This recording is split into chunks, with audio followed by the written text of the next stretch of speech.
Hi, this is Jeff Bishop, Executive Sales Coach. Hey, thanks for joining me for this brief webinar on rapport and relationship building.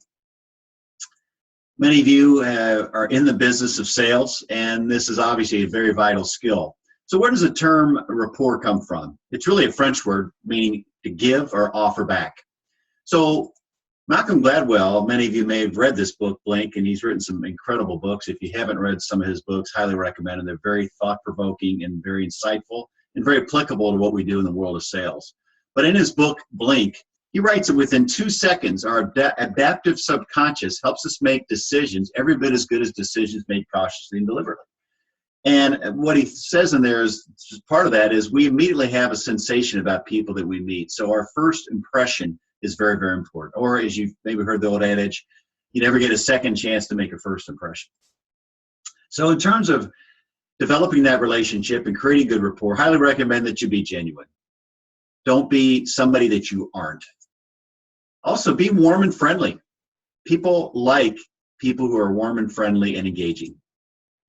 There's our friend, Curious George. Be curious. Ask good questions about their personal lives as well as their business challenges.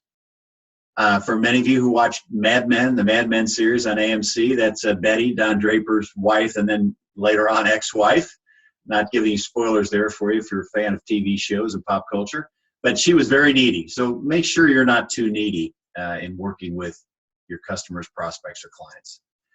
And now we're going way back, really showing my age, in the 60s, the famous Leave It to Beaver show, Eddie Haskell, who was the epitome or the poster child, if you will, for disingenuous approaches to Mr. and Mrs. Cleaver, Wally's mother and father, who was Eddie Haskell's best friend.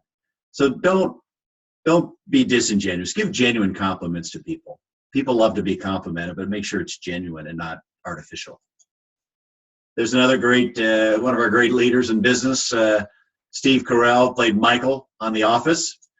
And calibrate the rapport just right.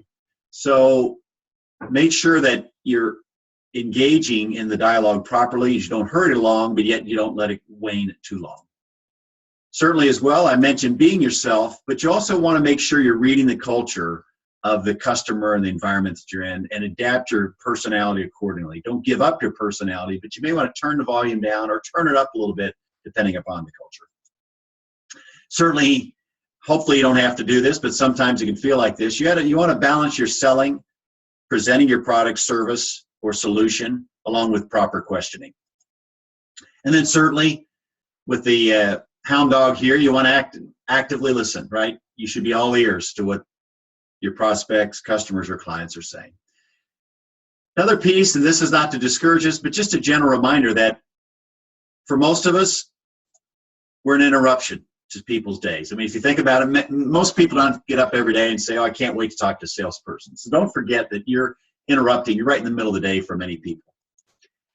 Here's another great format to follow when you think about building rapport with people is to use the form technology, form framework. So you can talk about their family, ask them a question about their family, talk a little bit more about the occupation, talk about what their recreational interest in, or what's their motivations. So think about form as you're walking and building that relationship with your clients, prospects, customers. And then the other thing, just remember about the law of psychological reciprocity. There's a sense that when somebody gives us something that we want to give them something back. Or another way to think about it is quid pro quo, this for that. So when you ask somebody for something, be sure to ask for something in return back as part of that process, whether it's a next step, whether it's for more information. If they ask you to give them information, ask for more information back. So thanks for taking just a few minutes to be with us for this short webinar on rapport and relationship building. If I can help you in any way, or if you have some challenges with that, let me know. I appreciate your time. Have a great day, and go out and build those relationships and close some more sales.